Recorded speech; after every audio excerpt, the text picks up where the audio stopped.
classement général, mais pas non plus découvrir trop tôt. Après, si on veut faire la différence, je pense avec comme Esteban Chavez, il va falloir quand même qu'il sorte dans les plus forts pourcentages. Comme je dis, c'est surtout la première partie de la montée qui présentera des pourcentages à 7-8%. Les 5-6 derniers kilomètres vont être relativement roulants. Donc on aura du mal à créer des écarts. Donc pour les grimpeurs, il faut essayer de sortir de bonheur. Et on voit que c'est dur. Là pour le maillot jaune, Lars Torman Hansen. Ouais, il est en train de craquer à ses côtés. On a Koun de corde de la Trek Segafredo qui a fait le boulot, alors que devant la Mobius est en train d'imprimer son tempo. Regardez, Ruben Guerreiro est là également, le champion du Portugal, dans les premières positions. Alors que passe à l'offensive maintenant Esteban Chavez. On s'y attendait à son attaque. Maintenant, faut pouvoir le suivre. Ouais, mais surtout, il attaque tôt, David. Très très tôt, regardez. Ouais, mais c'est là que les pentes sont le plus raides. Alors derrière lui, on a avec un bord de l'équipe australienne Cycling Academy. Ouais. Ruben Guerreiro qui avait essayé de prendre la roue, par contre a du mal à suivre. Alors là, Esteban Chavez, il ne rigole pas. Il attaque tôt, très très tôt. On est à 17 km de l'arrivée encore. 17 bornes d'ascension et Esteban Chavez qui décide de passer à l'offensive. Un seul coureur pour l'instant qui s'accroche dans sa roue. Attention, attention, le trou est en train de se faire. Il ne va pas falloir laisser partir Esteban Chavez. Et pour l'instant, suivi par un coureur de l'équipe Academy. Un coureur qu'on connaît peut-être pas trop. C'est le champion de Lettonie. Le champion de Lettonie là, qui est en train de s'en aller. Chris Neylands. Il me semble que c'est bien lui, hein, David. Alors ce qui m'étonne, c'est qu'il n'est pas dans cette équipe australienne, Cycling Academy. Il est chez Israël Cycling Academy, bien sûr. Allez, Chavez pas tirer, ça y est, son coup de pédale. C'est fini, capable de suivre Esteban Chavez. Aïe aïe aïe, Esteban Chavez qui va s'en aller dans un raid seul. Il reste encore plus de 15 km d'ascension. Il y a beaucoup de pédales, il tourne les jambes. Ah, c'est assez surprenant de voir Esteban Chavez partir seul, et surtout qu'un garçon comme Ruben Guerreiro par exemple ne soit pas capable de suivre.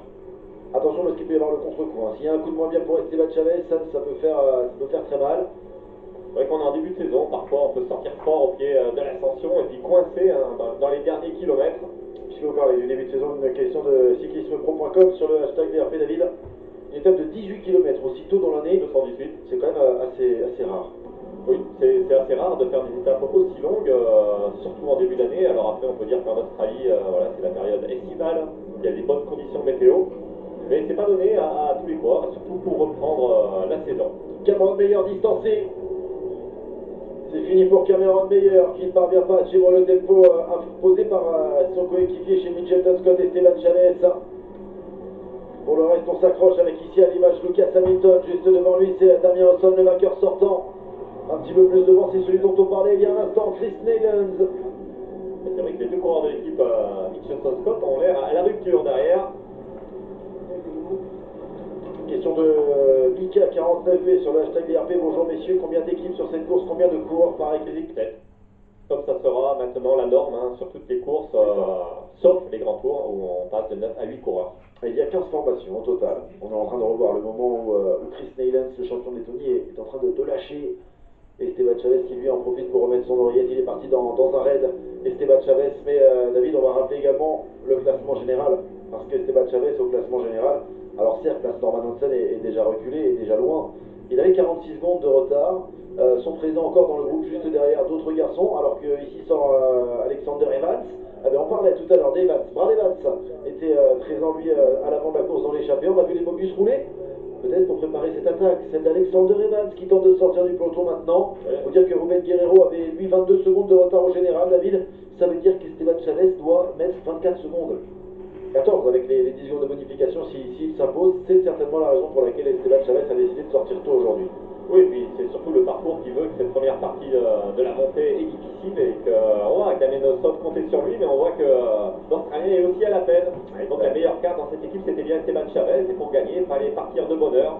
Voilà, après Alexander Evans, le connaît moins, c'est un très jeune coureur comme on le voit, qui a tout juste 20 ans aujourd'hui, qui évolue dans cette équipe continentale, un Mobius Bridgelane.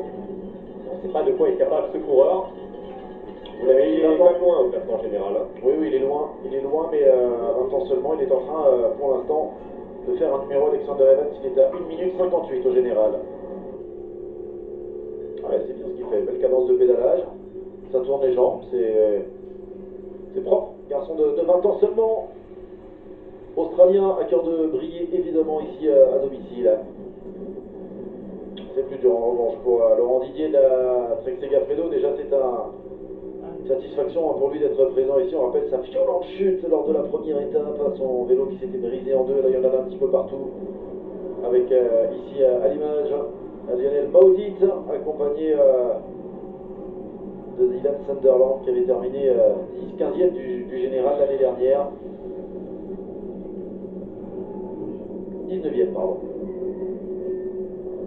Et on le voit déjà, on est dans une partie quand même plus roulante. Ça monte relativement vite, hein. On a remis le gros plateau. Et derrière, il faut avoir distancé. Non, c'est pas distancé. Regardez, il y a Damien Osson qui est là. Ce sont deux coureurs. C'est Lucas Hamilton et Robert Power. Première position, Lucas Hamilton et donc en deuxième, Robert Power, les deux Australiens qui sont en train d'emmener Damien Osson. Il est toujours là, Cameron Meyer, il s'est accroché finalement, il est revenu. Et ce qui est étonnant, c'est qu'on les voit rouler alors qu'ils ont quand même Esteban Chavez devant. Est-ce qu'on craint qu'Esteban Chavez ne craque? Est-ce qu'il a pu dire à ses équipiers continuer de rouler gentiment derrière moi? Mais on est en train de ramener Ruben Guerrero, on est en train de ramener du beau monde quand même. Et Alexander Evans est en train de revenir sur Esteban Chavez. Alors ça c'est une petite surprise. Regardez le jeune Alexander Evans là, qui est en train de réaliser un numéro. Coureur de la formation Mobius Bridge Lane, on rappelle.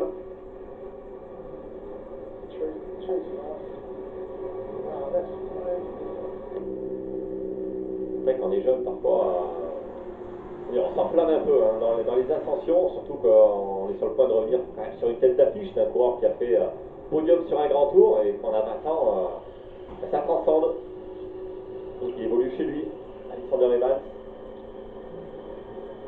Une équipe qui a déjà un succès hein, cette saison avec Ethan Behrens qui avait remporté une course australienne, Gravel Antar, s'imposant devant Michael Torkler et Hayden McCormick, hein, tous australiens. Victoire déjà cette saison pour cette formation.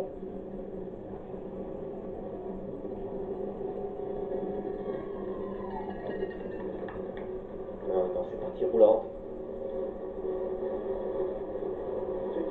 Correspond moins aux qualités de Esteban Chavez, mais bon, après 210 km de cours, c'est la fraîcheur qui compte. Vous avez demandé des écarts visiblement, peut-être d'avoir certaines informations.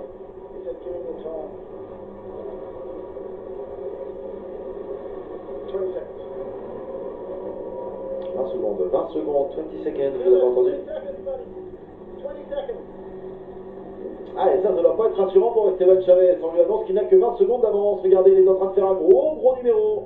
Alexander Evans. Le problème, on doit lui dire, mais sur qui hein, parce que 20 secondes, c'est sur ce jeune coureur. Question intéressante, David. Une nouvelle fois du peloton 69 sur le hashtag DRP. Est-ce qu'on peut dire qu'Esteban Chavez est en grande forme en ce début de saison ou bien est-ce qu'il faut relativiser face à la faible opposition? Est-il au niveau des meilleurs sur le tour de balance d'après vous? Je pense que quand même il faut relativiser, hein. On voit quand même qu'il y a seulement 2 formations World Tour, pas forcément les meilleurs grimpeurs du peloton. Après c'est sûr que gagner en début de saison, il n'y a pas de petite course, je veux dire c'est toujours bon pour le moral, surtout on sait Esteban Chavez n'a pas levé les bras l'an dernier, donc gagner aujourd'hui, ça serait bon pour lui. Après il faut voir forcément quand il va revenir sur le continent européen face à une concurrence plus rude. Un premier succès aujourd'hui peut-être pour Esteban Chavez, le premier depuis fin 2016. C'était sur un monument, c'était le Tour de Lombardie qu'avait remporté Esteban Chavez. Depuis, il n'a plus remporté le moindre succès, Esteban Chavez. Et derrière, il y a ce groupe avec également des renforts. Hein. Si Esteban Chavez venait à craquer, finalement, David, on a encore du monde avec, on le rappelle, Damien Osson. Ouais, ils n'ont pas semblé au mieux hein, derrière. Et bon, peut-être que Damien Osson va se refaire dans la deuxième partie de montée. Cameron Meyer, qui était distancé hein, pourtant dans les premières pentes.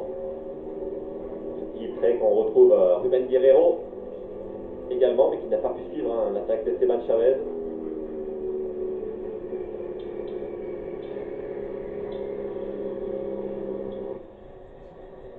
On rappelle que Esteban Chavez, David le disait tout à l'heure, est venu s'entraîner en Australie, là-bas sur Colombien.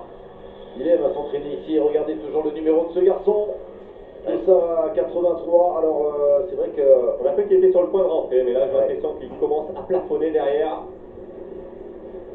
Ah là, faut plus qu'il se retourne. Il y avait 20 secondes tout à l'heure de retard sur Esteban Chavez. Et là, le Colombien a dû recreuser un petit peu. 218 km à 20 ans, on a peut-être moins la caisse, moins le... On a accumulé moins de jours de course, une étape longue. On n'a peut-être jamais fait d'étape de 218 km aussi. On est peut-être dans une phase de découverte. Regardez le temps qui se casse un petit peu là au sommet. Alors on espère que ça va tenir.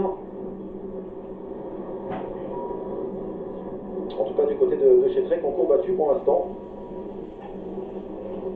Regardez, on a beau faire rouler. Il semble compliqué d'aller chercher Esteban Chavez. Là c'est surprenant qu'on n'ait pas envoyé au moins un garçon avec lui. 3 km. 3 km de l'arrivée pour Esteban Chavez, toujours installé en tête de cette troisième étape de l'Erasmus Tour 2018. Qui est bien parti hein, pour faire coup double, rapporter la victoire d'étape et le classement général. On rappelle David l'année dernière, c'est un Australien qui s'était imposé. Voici le dernier kilomètre pour Esteban Chavez, on va déclencher les chronomètres. Il était en retard ce matin au classement général. Esteban Chavez a-t-il comblé ce retard? Le Colombien va-t-il s'installer en tête du classement général et peut-être prendre une sérieuse option sur la victoire finale? Il faudra attendre évidemment la dernière étape demain qu'on suivra avec vous David à partir de 14 h. C'est ça, une étape qui ne sera pas toute plate non plus, moins dure qu'aujourd'hui. Ah, il y a même des Colombiens qui sont venus. Ils sont partout les Colombiens, rappelez-vous sur les routes du Tour notamment, il y a toujours beaucoup de monde pour les Quintana. Et là, fair play également, les Argentins qui applaudissent Esteban Chavez, le numéro du Colombien. 200 mètres, il va s'imposer par nouvelle d'Alexander Evans qui terminera peut-être deuxième. On va suivre évidemment la lutte pour la deuxième place. On va déclencher les chronos, l'arrivée d'Esteban Chavez, David, au terme d'un sacré numéro. Là, voici sa première victoire depuis le Tour de Lombardie. Il n'avait pas gagné en 2017 et il renoue avec le succès en ce début d'année 2018. Et on est content pour lui. Oui, d'accord, qui est toujours souriant, même quand il ne gagne pas. Et là, j'imagine qu'il aura encore un plus large sourire tout à l'heure. Ah, le numéro, parce que lui aussi il aura un grand sourire. Alexander Evans qui vient réaliser sûrement le plus beau numéro de sa carrière. Deuxième place aujourd'hui derrière tous les favoris. Le sprint pour la troisième place maintenant. Avec toujours des Mitchelton Scott bien présent. Et ce sera la troisième place, David. Ruben Guerreiro, Ruben Guerreiro, ouais. Il me semble que c'est Ruben Guerreiro là, qui est venu sprinter pour la troisième place. Le Portugais qui va terminer troisième. On a vu Cameron Meyer à ses côtés et Damien Lawson qui va prendre les quatrième et cinquième places. À noter que Nathan Hurd était présent également, le joueur de l'équipe d'Israël Safni et Demi. Il va terminer juste derrière, certainement en sixième place.